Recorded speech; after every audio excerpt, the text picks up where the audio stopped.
வணக்கம் மாணவர்களே, உங்கள் எல்லோரையும் ரோஜா தோட்டம் சேனலுக்கு அன்போடு வரவேற்கிறேன். மாணவர்களே, நாம் பாதுகாப்பாக இரு பாடத்தில் தரப்பட்டிருக்கும் புத்தக பயிற்சிகளுக்கான விடைகளை பார்த்து கொண்டு வருகிறோம். அதனுடைய தொடர்ச்சியை நாம் இந்த காணொளியில் காணலாம். மலரின் குழப்பம். உற்று நோக்கி கலந்துரையாடுவோம். மலர் பஸ்ல போய்கிட்டு இருக்கா. அப்போ அவளுடைய அனுபவத்தை இங்க சொல்றாங்க. பாருங்க, இங்கே இடம் இருக்கிறது. ஒரு மனிதர் உட்கார்ந்துருக்காரு. ஒரு சீட் இருக்கு. வா உட்கார். இவர் எனக்கு மிக நெருக்கமாக உட்கார்ந்து இருக்கிறார். இது பாதுகாப்பானது தானா? இங்க உட்காந்துட்டா அவளும். அவர் ரொம்ப நெருக்கமா உட்காந்துருக்காரு. இவர் என்னை அடிக்கவோ கிள்ளவோ இல்லை. ஆனால் இது என் விருப்பத்துக்கு மாறானதாக இருக்கிறது. நான் உடனே விலகி செல்ல வேண்டும். இது பாதுகாப்பான தொடுதல் இல்லை.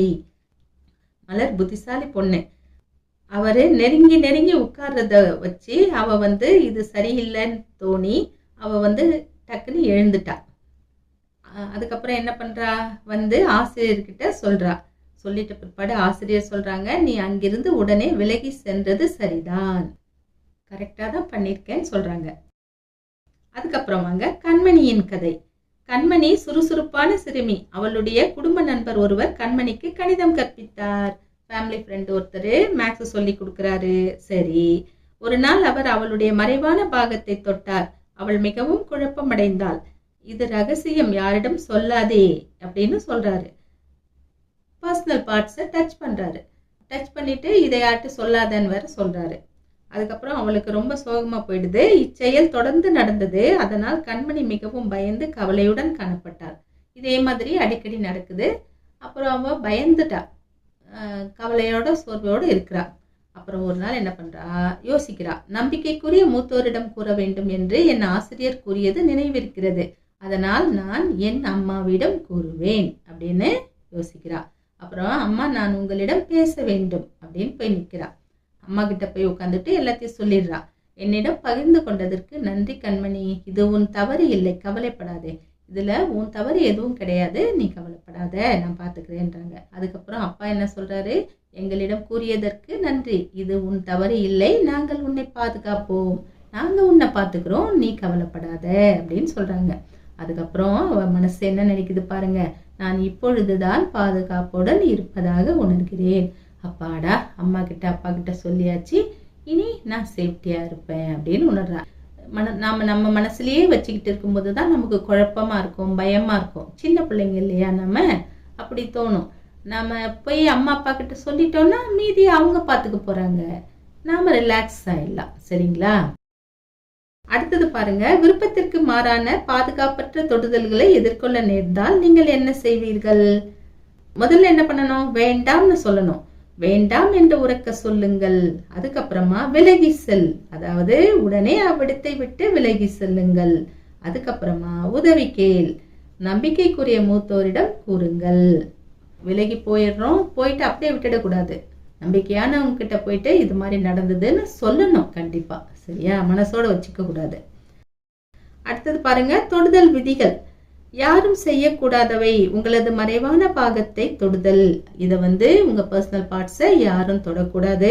உங்களை தூய்மையாக வைத்திருப்பதற்காகவும் மருத்துவ காரணங்களுக்காகவும் தவிர உங்களது மறைவான பாகத்தை காண்பிக்க சொல்லுதல்.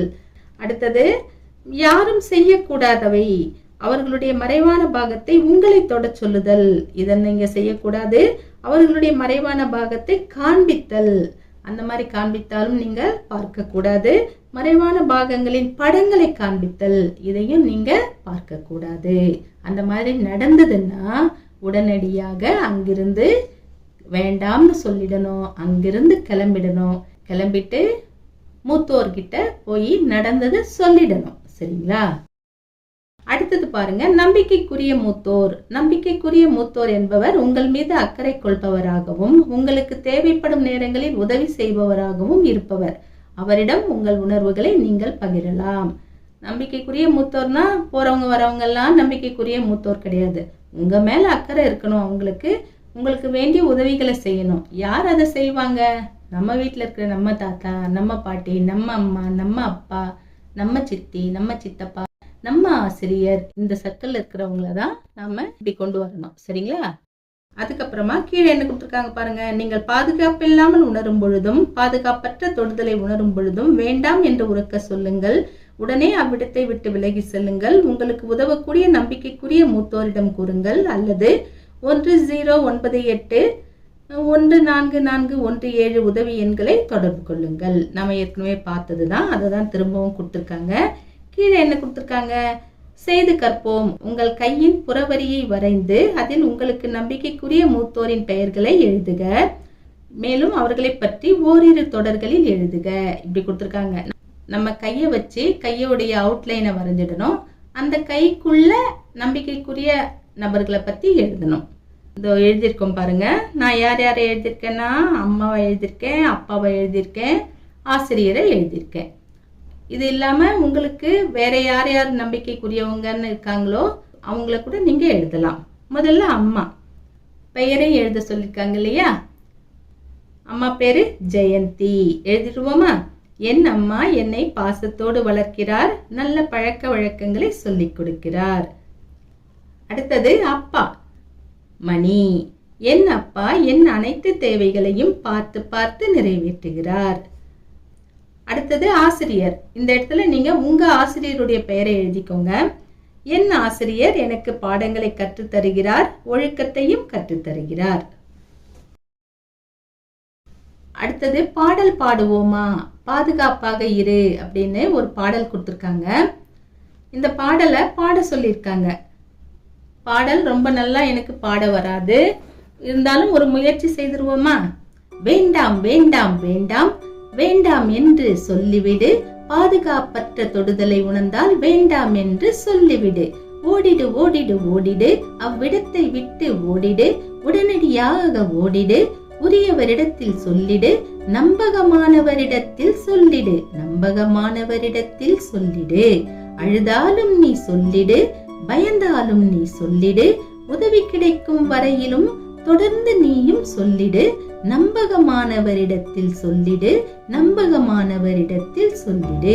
யாரும் உதவிடவில்லையா? 1098 1441 எண்களை நினைவில் வைத்திடு. உதவி உனக்கு தேவைப்பட்டால் உடனே அழைத்து சொல்லிடு.